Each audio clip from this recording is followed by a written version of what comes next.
Dhaka league নিয়ে সমস্যা সমাধানে এগিয়ে এলো কোয়াব। বৈঠকে বসবে লিগ বর্জন করা ৩৮ ক্লাবের সঙ্গে মাঠে ফেরাতে সর্বোচ্চ চেষ্টার অঙ্গীকার সভাপতির। পারিশ্রমিক না পেয়ে ক্লাব ছাড়া তারিক কাজীর পাশে দাঁড়ালেন জামাল ভুঁইয়া। মাঠের পারফরমেন্সে প্রভাব পড়ার শঙ্কা, স্থায়ী সমাধান চান লাল সবুজ অধিনায়ক।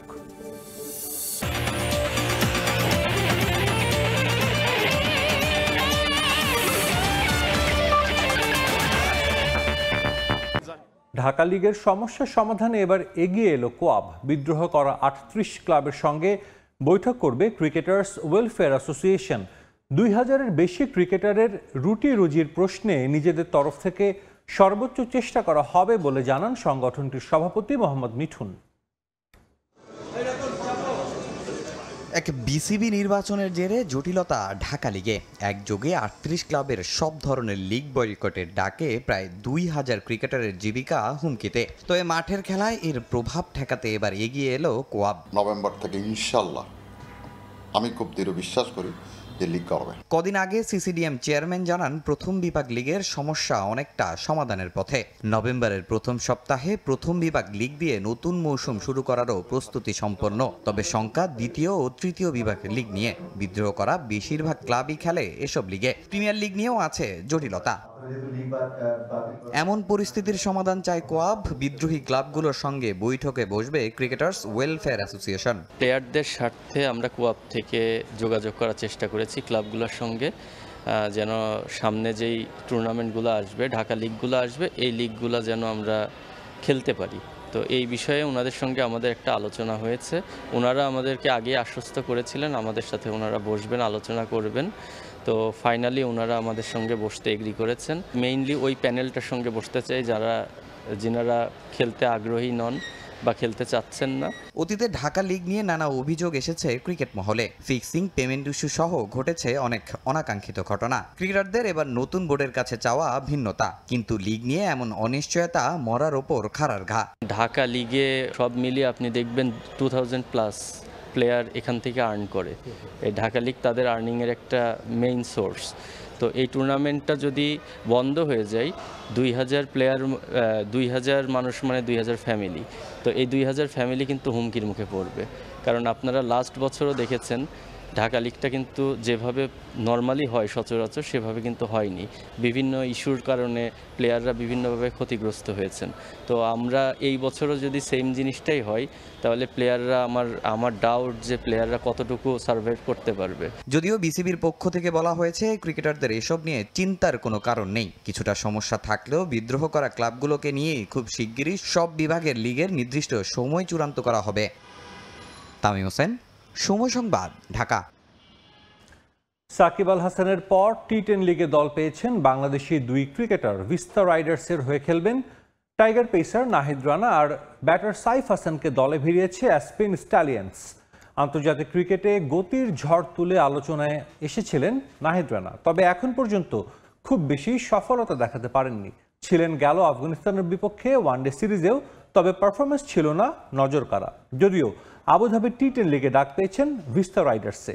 এর আগেও পাকিস্তান সুপার লিগে দল পেয়েছিলেন রানা। পেশোয়ার জালমিতে ঝড় তুলেছিলেন, আর লম্বা সময় পর জাতীয় দলে ফিরে এশিয়া কাপে ভালো করার সুফল পেলেন সাইফ হাসান।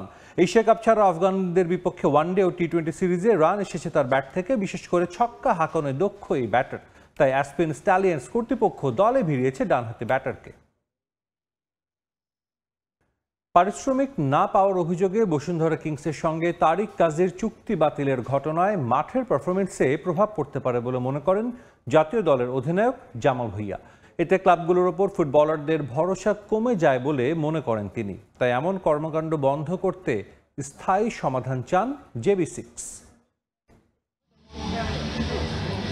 দেশের ফুটবলে এখন চলছে প্রবাসী ফুটবলারদের জয় জয়কার। তাদেরই একজন তারিক কাজী ফিনল্যান্ড থেকে জাতীয় দলের টানে ছুটে আসেন, যদিও জামাল হামজার মতো পাননি স্পটলাইট। তবে এবার বসুন্ধরা কিংসের বিরুদ্ধে গুরুতর অভিযোগ তুলে লাইমলাইটে তারিক। জাতীয় দল কিংবা ক্লাবে সবসময় রক্ষণে ভরসার প্রতিদান দিয়ে আসছেন তারেক কাজী। বসুন্ধরার হয়ে গত 1 বছর পারিশ্রমিক পাননি নিয়মিত, তাই চুক্তির মাঝপথে কিংসের সঙ্গে 6 বছরের সম্পর্ক ছিন্ন করে প্রতিবাদ জানান তারেক। বসুন্ধরা কিংসের মতো ক্লাবের এমন কর্মকাণ্ডে দুঃখ প্রকাশ করে তারেক কাজীর পাশে থাকার কথা জানান জাতীয় দলের অধিনায়ক জামাল ভুঁইয়া। তারেক আমার গুড ফ্রেন্ড। তারেক, আপনি যদি চিন্তা করেন যে স্টেটাস যেটা আমি দেখলাম, উনি 1 বছরের কোনো বেতন পায় না। তো আপনার যদি 1 বছর কোনো বেতন না পাইলে এটা কেমন লাগে? তারেকের পক্ষে আমার খুব কষ্ট লাগছে যখন আমি দেখলাম। কিন্তু আমরা যারা ফুটবলার, আমি মনে করি আমরা সবাই তারেকের সাথে আছি। তবে শুধু তারেকই নয়, প্রতি মৌসুমে স্থানীয় ফুটবলাররা পান না চুক্তিতে প্রতিশ্রুত পারিশ্রমিক। এরপরও পেশাদারিত্বের জায়গা থেকে খেলা চালিয়ে যান ফুটবলাররা। তাই এমন কর্মকাণ্ড বন্ধ করতে স্থায়ী সমাধান চান JB6। কাজ করেন, স্যালারি না পাইলে এটা it will become mental issue না। সো উনি 1 বছর চুপচাপ ছিল। যখন একটা প্লেয়ার একটা কন্ট্রাক্ট করে ক্লাবের সাথে, তো এই প্লেয়ার তো ক্লাবের বিশ্বাস আছে, ওরা ট্রাস্ট করে। সো তারেক এখন 6 বছর আছে সেম ক্লাবে, তারপরে লাস্ট 1 বছর কোনো বেতন পাচ্ছে না। সো এই ট্রাস্ট চলে যায়। এর আগেও কোচের পাওনা পরিশোধ না করার অভিযোগে শাস্তির মুখে পড়ে বসুন্ধরা কিংস। তবে এরপরও থামেনি ক্লাবটি। দ্রুত ফুটবলারদের স্বার্থে ক্লাবগুলোর লাগাম টানা উচিত বলে মনে করেন সংশ্লিষ্টরা। রিফাতুল ইসলাম মিরন, সময় সংবাদ, ঢাকা। হাই ভোল্টেজ ফাইনালের মধ্য দিয়ে শেষ হয়েছে জিয়া আন্ত থানা ফুটবল টুর্নামেন্ট। ফাইনালে হাতিরঝিল থানাকে 1-0 গোলে হারিয়ে চ্যাম্পিয়ন হয়েছে ভাটারা থানা। খেলাধুলাকে সারা দেশে ছড়িয়ে দেওয়ার পাশাপাশি অর্থনৈতিক উন্নয়নের মাধ্যম হিসেবে দেখতে চান বিএনপির স্থায়ী কমিটির সদস্য আমির খসরু ও বিএনপির ক্রীড়া বিষয়ক সম্পাদক আমিনুল হক। ঢাকা উত্তর সিটি কর্পোরেশনের ওয়ার্ডগুলোর মধ্যে জমজমাট লড়াই শেষে জিয়া আন্তঃথানা ফুটবল টুর্নামেন্টের ফাইনালে মুখোমুখি হয় ভাটারা ও হাতিরঝিল থানা। ফাইনালের শুরু থেকেই হাড্ডাহাড্ডি লড়াই চালিয়ে যায় দু দলের ফুটবলাররা। তবে দ্বিতীয়ার্ধের শেষ মুহূর্তে গোল করে এগিয়ে যায় ভাটারা থানা। শেষ পর্যন্ত হাতিরঝিল আর গোল পরিশোধ করতে না পারায় শিরোপা জিতে নেয় ভাটারা।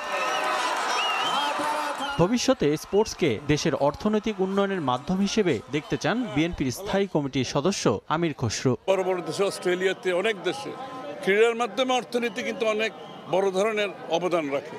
তো সেটাও আমাদের মাথায় আছে। ক্রীড়া তো আছেই, আর ক্রীড়াবিদ যারা ক্রীড়া প্রেমিক তাদের জন্য তো আপনাকে সুযোগ সৃষ্টি করে দিতে হবে। দেশের ক্রীড়াঙ্গন সমৃদ্ধ করতে দীর্ঘ সময় ধরে কাজ করে যাচ্ছেন বিএনপির ক্রীড়া বিষয়ক সম্পাদক আমিনুল হক। খেলাধুলাকে সারা দেশে ছড়িয়ে দিতে চান জাতীয় দলের সাবেক এই অধিনায়ক। বাংলাদেশের প্রত্যেকটি উপজেলা, জেলা লেভেলে, বিভাগীয় লেভেলে খেলোয়াড়দেরকে সুসংগঠিত করে কিভাবে আমরা ভবিষ্যতে বাংলাদেশের ক্রীড়াঙ্গনকে একটি নতুন মাত্রায় যোগ করতে পারি এবং সেই নতুন ক্রীড়াঙ্গনের মাধ্যমে আমরা বাংলাদেশের রাজনীতিতে একটি গুণগত পরিবর্তন আনতে চাই। এদিন বাংলাদেশে প্রথম কোন রাজনৈতিক দলের সহযোগী সংগঠন হিসেবে আত্মপ্রকাশ করেছে জাতীয়তাবাদী ক্রীড়া দল, যেখানে আছেন প্রথম গ্র্যান্ডমাস্টার নিয়াজ মোরশেদ, সাফজয়ী ফুটবলার জাহিদ পারভেজ, সাবেক ফুটবলার রুম্মন বিন ওয়ালি সাব্বির এবং ক্রিকেটার রাজিন ছালে সহ সাবেক শুটার সাবরিনা সুলতানা। রিফাতুল ইসলাম মিরন, সময় সংবাদ, ঢাকা। বাংলাদেশ ফুটবল লিগের খবর। দ্বিতীয় রাউন্ডের ম্যাচে রোববার মাঠে নামছে ঢাকা আবাহনী। আকাশে নীলদের প্রতিপক্ষ ব্রাদার্স ইউনিয়ন। কুমিল্লার ধীরেন্দ্রনাথ দত্ত স্টেডিয়ামে ম্যাচ শুরু হবে বিকাল 2:45টায়। একই সময়ে গাজীপুরে বাংলাদেশ পুলিশের মুখোমুখি হবে বর্তমান চ্যাম্পিয়ন মোহামেডান। নতুন নামে শুরু হওয়া ঘরোয়া লিগের শুরুটা ভালো হয়নি আবাহনীর। চলতি মৌসুমে শক্তিশালী দল গড়লেও প্রথম ম্যাচে রহমতগঞ্জের বিপক্ষে পয়েন্ট হারিয়েছে তারা। দিয়াবাতে মোরসালিন আলামিনরা দিতে পারেনি ক্লাবের প্রত্যাশার প্রতিদান, তাই দ্বিতীয় ম্যাচেই ঘুরে দাঁড়াতে চায় ধানমন্ডির ক্লাবটি। যদিও কাজটা সহজ হবে না আকাশী নীলদের জন্য, তাদের কঠিন পরীক্ষা নেবে জামাল ভুঁইয়ার ব্রাদার্স ইউনিয়ন। অবশ্য নিজেদের প্রথম ম্যাচ হেরেছে গোপীবাগের ক্লাবটি। একই সময় মাঠে নামবে মোহামেডান। মৌসুমের শুরুর ম্যাচটা হেরে কিছুটা ব্যাকফুটে ডিফেন্ডিং চ্যাম্পিয়নরা ঘুরে দাঁড়ানোর প্রত্যয় নিয়ে গাজীপুরে পুলিশ এফসির মুখোমুখি হবে তারা। তবে মোহামেডানকে কঠিন চ্যালেঞ্জ জানাবে পুলিশ। প্রথম ম্যাচ জিতে দারুণ জয়ে ছন্দে আছে ক্লাবটি। ইপিএলের আরও খবর। সানডে নাইটে ব্লকবাস্টার লড়াই। হাই ভোল্টেজ ম্যাচে মাঠে নামবে লিভারপুল ও ম্যানচেস্টার ইউনাইটেড। গুরুত্বপূর্ণ এই লড়াইয়ের আগে লিভারপুল শিবিরের দুঃসংবাদ, অ্যালিসন বেকারের চোট। যদিও ম্যানচেস্টার ইউনাইটেডের বাজে ফর্মের সুবিধা কাজে লাগিয়ে জিততে মুখিয়ে অল রেডস। লিভারপুলের মাঠ অ্যানফিল্ডে ম্যাচ শুরু রোববার রাত 9:30টায়। লড়াইটা ইপিএল এর দুই জায়ান্টের, লিভারপুল বনাম ম্যানচেস্টার ইউনাইটেডের। আন্তর্জাতিক বিরতি শেষে এবার ঘুরে দাঁড়ানোর মিশন রেড ডেভিলদের সামনে, আর অলরেডদের সামনে চ্যালেঞ্জ পয়েন্ট টেবিলের শীর্ষস্থান পুনরুদ্ধার করার। ইন্টারন্যাশনাল ব্রেক শেষে এবার হারের বৃত্ত থেকে ঘুরে দাঁড়ানোর মিশন অলরেডদের। চলতি মৌসুমে টানা 7 ম্যাচ জয়ের পর নিজেদের খেলার শেষ 3 ম্যাচের 3টিতেই হারের ক্ষত পেয়েছে আর্নে স্লটের দল। তার মধ্যে 2 ম্যাচ ইপিএল এর আর 1টি চ্যাম্পিয়ন্স লিগে। আর তাতে আর্সেনালের কাছে হারাতে হয় পয়েন্ট টেবিলের শীর্ষস্থান। সেই ক্ষত নিয়েই জাতীয় দলের ডিউটিতে যান ফুটবলাররা। লিগে নিজেদের পরের ম্যাচে জয় তুলে নিয়ে আবারও পয়েন্ট টেবিলের শীর্ষে ওঠার মিশন লিভারপুলের। আর্সেনালের সমান 7 ম্যাচ খেলে 15 পয়েন্ট নিয়ে টেবিলের 2-এ অবস্থান আর্নে স্লট বাহিনীর। 1 পয়েন্টের ব্যবধান কমাতে যে কোনো মূল্যে ম্যানচেস্টার ইউনাইটেডের বিপক্ষে জিততে মরিয়া অলরেডস। তবে এই ম্যাচের আগে বড় চিন্তার কারণ লিভারপুলের গোলপোস্টের অতন্দ্র প্রহরী অ্যালিসন বেকারের ইনজুরি। টানা 3 ম্যাচ হারা কখনোই ভালো না। আমরা শেষ 3 ম্যাচ হেরেছি, এবার আমাদের ঘুরে দাঁড়াতে হবে। ম্যানচেস্টার ইউনাইটেডের বিপক্ষে ম্যাচ সবসময় অনেক বিশেষ। এটা এমন একটা ম্যাচ যা দেখতে মুখিয়ে থাকেন দর্শকরা। ম্যানচেস্টার ইউনাইটেড অনেক ভালো দল, তাদের বিপক্ষে জিতেই আমরা আবারও জয়ের ধারায় ফিরব। এদিকে চলতি মৌসুমেও মাঠের পারফরমেন্স খুব একটা ভালো না ম্যানচেস্টার ইউনাইটেডের। 7 ম্যাচে মাত্র 3 জয়ই বলে দেয় ধারাবাহিকভাবে পারফর্ম করতে পারছে না রেড ডেভিলস। এবার লড়াই বর্তমান চ্যাম্পিয়ন লিভারপুলের বিপক্ষে। সেই মিশনে জিততে দৃঢ় প্রতিজ্ঞ রুবেন আমরিমের দল। চোটের কারণে মাঠের বাইরে আছেন নৌসাইর মাজরাউ। লিভারপুলের বিপক্ষে খেলার শেষ ম্যাচে ড্র করায় এই ম্যাচ জিততে আত্মবিশ্বাসী ম্যানচেস্টার ইউনাইটেড। বড় ক্লাবের বিপক্ষে মাঠে নামলে আপনাকে প্রতি মিনিটই ভালো খেলতে হবে। হয়তো সমর্থকদের যখন প্রত্যাশা কম থাকে তখন খেলোয়াড়দের জন্য পারফর্ম করা সহজ হয়, কিন্তু চ্যালেঞ্জ নিয়ে আমাদের পরিবর্তন আনতে হবে। দু দলের শেষ 41 বারের দেখায় 16 জয় নিয়ে এগিয়ে ম্যানচেস্টার ইউনাইটেড। বিপরীতে 14 ম্যাচে জিতেছে লিভারপুল। তাজিন খন্দকার, সময় সংবাদ। পাকিস্তানের বিপক্ষে ত্রিদেশীয় সিরিজ বাতিল করল আফগানিস্তান ক্রিকেট বোর্ড। দেশটির পাকতিকা প্রদেশে বিমান হামলায় স্থানীয় 3 ক্রিকেটার নিহত হওয়ার জেরে এই ঘোষণা দেয় এসিবি। এদিকে বোর্ডের সিদ্ধান্ত স্বাগত জানিয়ে রশিদ খান বলেন, জাতীয় মর্যাদা সবকিছুর ঊর্ধ্বে। এছাড়াও এ ঘটনার নিন্দা জানিয়েছেন মোহাম্মদ নবী সহ আফগানিস্তানের আরও কয়েকজন ক্রিকেটার। ক্রিকেট কূটনীতিতে দক্ষিণ এশিয়ায় বেশ চাপে পাকিস্তান। ভারতের সঙ্গে রাজনৈতিক খারাপ সম্পর্কের মাসুল লম্বা সময় ধরে গুনছে পিসিবি। এবার আফগানিস্তানের সঙ্গেও বাড়ল তিক্ততা। দেশটির পাকতিকা প্রদেশের সীমান্তবর্তী এলাকা নিয়ে পাকিস্তানের ঝামেলা লম্বা সময় ধরে। সেখানে হামলার পাল্টাপাল্টি ঘটনার সাক্ষী হয়েছে দুই দেশই। বিভিন্ন সময় যুদ্ধবিরতির ঘোষণা এলেও শান্তি প্রতিষ্ঠিত হয়নি। শুক্রবার সেখানে আবারও বিমান হামলা চালায় পাকিস্তান। এর ফলে সিবখাতুল্লাহ, হারুন এবং কবির নামে 3 ক্রিকেটার নিহত হন। পাকতিকার রাজধানী শারনা থেকে ক্রিকেট ম্যাচ খেলে ফেরার পথে পাকিস্তানের বিমান হামলার শিকার হন এই 3 ক্রিকেটার। এই ঘটনায় আহত হয়েছেন আরও 7 জন, যার ফলে তাৎক্ষণিক প্রতিক্রিয়ায় পাকিস্তানের বিপক্ষে ত্রিদেশীয় সিরিজ বাতিল করে আফগান ক্রিকেট বোর্ড। এটা আফগানিস্তানের ক্রিকেট তথা স্পোর্টস কমিউনিটির জন্য অপূরণীয় ক্ষতির। নিহত এবং তাদের পরিবারের প্রতি গভীর সমবেদনা জানাচ্ছে আফগান ক্রিকেট বোর্ড। মর্মান্তিক এই ঘটনার জেরে আফগানিস্তান ক্রিকেট বোর্ড আসছে নভেম্বরে পাকিস্তানে অনুষ্ঠিত হতে যাওয়া টি-20 সিরিজ থেকে নিজেদের সরিয়ে নিচ্ছে। এদিকে আফগানিস্তান ক্রিকেট বোর্ডের পাশাপাশি দেশটির তারকা ক্রিকেটাররাও পাকিস্তানের এই হামলার নিন্দা জানিয়েছে। পাশাপাশি সিরিজ বাতিলের যে সিদ্ধান্ত নিয়েছে এসিবি তার প্রতি জোরালো সমর্থন দিয়েছেন রশিদ খান, মোহাম্মদ নবীরা। পাকিস্তানের বিমান হামলায় বেসামরিক মানুষের প্রাণহানিতে আমি গভীরভাবে শোকাহত। নারী, শিশু ও দেশের প্রতিনিধিত্ব করতে যাওয়া ক্রিকেটারদের স্বপ্ন ভাঙার এই ঘটনা খুবই মর্মান্তিক। এজন্য পাকিস্তানের বিপক্ষে সিরিজ বাতিলের সিদ্ধান্ত নেয় এসিবিকে স্বাগতম। আমাদের জাতীয় মর্যাদা অবশ্যই সবকিছুর ঊর্ধ্বে। পাকিস্তানি সামরিক বাহিনীর নৃশংস বিমান হামলায় তরুণ ক্রিকেটার শহীদ হওয়ায় আমি খুবই মর্মাহত। এটি কেবল পাকতিকা এলাকার জন্য ট্র্যাজেডি নয়, পুরো আফগানিস্তান ক্রিকেট পরিবার এবং সারা দেশ এতে জড়িয়ে আছে। 17 থেকে 29 নভেম্বর আফগানিস্তান এবং শ্রীলঙ্কাকে নিয়ে ত্রিদেশীয় সিরিজ অনুষ্ঠিত হওয়ার কথা ছিল পাকিস্তানের লাহোর এবং রাওয়ালপিন্ডিতে। এসিবি নিজেদের নাম সরিয়ে নেয় বিপাকে পড়বে পিসিবি, কারণ এই সময়ের মধ্যে শুধু শ্রীলঙ্কাকে সঙ্গে নিয়ে তাদের পক্ষে দ্বিপাক্ষিক সিরিজ আয়োজন করা প্রায় অসম্ভব। এস এম ইকবাল, সময় সংবাদ। রোহিত কোহলি ও বিরাট কোহলি ও রোহিত শর্মার ভবিষ্যৎ নিয়ে এবার মুখ খুললেন খোদ প্রধান নির্বাচক অজিত আগারকার। অস্ট্রেলিয়া সিরিজে দুজনের জায়গা হলেও 2027 ওয়ানডে বিশ্বকাপে তাদের রাখা হবে কিনা তা নিয়ে এখনই ভাবছেন না তিনি। 2 বছরের মধ্যে নতুনরা তাদের জায়গা নিয়ে নিতে পারেন বলেও মন্তব্য করেন অজিত। আর নির্বাচক হিসেবে দল নির্বাচন করতে গিয়ে সবাইকে সন্তুষ্ট করা সম্ভব নয় বলেও মন্তব্য করেন সাবেক ভারতীয় ক্রিকেটার।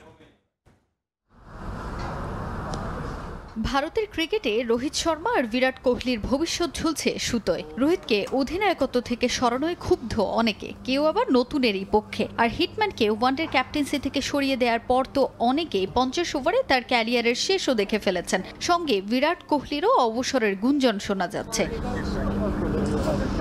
চ্যাম্পিয়ন্স ট্রফির পর ওয়ানডেতে আর কোনো ম্যাচ খেলেননি রোহিত শর্মা, হারিয়েছেন ক্যাপ্টেন্সিও। তবে ভারত দলে কোহলি ও রোহিতের ভবিষ্যৎ কি তা নিয়ে জল্পনা কল্পনা চলছে বেশ কিছুদিন ধরে। কয়েকদিন আগে তাদের দুজনের ভবিষ্যৎ নিয়ে কথা বলেন অধিনায়ক শুভমান গিল। 2027 ওয়ানডে বিশ্বকাপে কোহলি আর রোহিত নাকি বেশ ভালোভাবেই আছেন পরিকল্পনায়। তবে এবার এই ইস্যুতে মুখ খুললেন প্রধান নির্বাচক অজিত আগারকার। অস্ট্রেলিয়া সিরিজের সুযোগ পেলেও 2 বছর পর মাঠে গড়ানো ওয়ানডে বিশ্বকাপে রোহিত ও কোহলির খেলা নিয়ে আছে অনিশ্চয়তা। লম্বা সময়ের ব্যবধানে তাদের ফিটনেস ঠিক নাও থাকতে পারে। শুধু তাই নয়, তরুণ কেউ তাদের জায়গা নিয়ে নিতে পারে বলেও সাফ জানিয়ে দেন প্রধান নির্বাচক। দুইজনই অস্ট্রেলিয়া সফরে থাকবে। তারা অসাধারণ ক্রিকেটার। এই মঞ্চে আলাদা করে কোনো ক্রিকেটারকে নিয়ে কথা বলতে চাই না। 2 বছর পর পরিস্থিতি কেমন থাকবে তা এখনই বলা কঠিন। কে জানে, হয়তো কোনো তরুণ ক্রিকেটার ওদের জায়গা নিয়ে নিবে। প্রত্যেক ম্যাচে ওদের পরীক্ষায় বসানো উচিত নয়। একবার খেলতে শুরু করলে আমরা সব পরিস্থিতি খতিয়ে দেখব। শুধু রান নয়, ট্রফি জেতাটাও এখন দরকার। এমন নয় যে অস্ট্রেলিয়ার 3টি 100 রান করলে 2027 বিশ্বকাপ ওদের জায়গা নিশ্চিত হয়ে গেল। পরিস্থিতি বিচার করে আমাদের সিদ্ধান্ত নিতে হবে। রোহিত কোহলির ভবিষ্যৎ নিয়ে কথা বলেই থামেননি আগারকার। নির্বাচক হিসেবে সবসময় সব ক্রিকেটারের মন জয় করা খুব কঠিন, সবাইকে সন্তুষ্ট করতে পারবেন না বলেও মন্তব্য করেন অজিত। নির্বাচক হিসেবে আমার কাজ 15 জনের একটা দল বেছে নেওয়া, আর কিছুই নেই আপনার হাতে। এই মুহূর্তে যে মানের ক্রিকেটার রয়েছে আমাদের দেশে, তাতে 15 জন বেছে নেওয়া খুবই কঠিন, খুব কঠিন ও চাপের কাজ এটা। নির্বাচক হওয়া বড় দায়িত্ব। নির্বাচক হিসেবে আমার একটা সিদ্ধান্তে অনেকের ক্যারিয়ার বদলে দিতে পারে। সেটা ভালো হোক বা খারাপ, সবাইকে তুষ্ট করতে পারবো না। নিজের সেরা কাজ করাটাই আমার দায়িত্ব। অজিত আগারকারের এমন মন্তব্যের পর 2027 বিশ্বকাপে রোহিত কোহলির ভবিষ্যৎ অনিশ্চিত, তা একেবারেই স্পষ্ট। তাজিন খন্দকার, সময় সংবাদ। বাংলাদেশ ওয়াদো কাই কারাতে অ্যাসোসিয়েশনের অধীনে আয়োজিত হওয়া ট্রেনিং সেশনে উত্তীর্ণ শিক্ষার্থীদের মাঝে বিতরণ করা হয়েছে ব্ল্যাক বেল্ট ও সার্টিফিকেট। বিকেলে রাজধানীর আফতাবনগরে এই অনুষ্ঠানের আয়োজন করা হয়। পরীক্ষায় সফল হওয়া মোট 150 জন শিক্ষার্থী পেয়েছেন ব্ল্যাক বেল্ট। সে সঙ্গে তাদের দেয়া হয়েছে পোশাক ও ক্রেস্ট। শিক্ষার্থীদের সঙ্গে 6 অভিভাবককেও ক্রেস্ট প্রদান করে বাংলাদেশ ওয়াদো কাই কারাতে অ্যাসোসিয়েশন। অনুষ্ঠানে প্রধান অতিথি হিসেবে উপস্থিত ছিলেন প্রখ্যাত অভিনেতা মাসুদ পারভেজ রুবেল এবং বিশেষ অতিথি হিসেবে ছিলেন ওয়াদো কাই কারাতে অ্যাসোসিয়েশনের সভাপতি নাজমুল মোর্শেদ।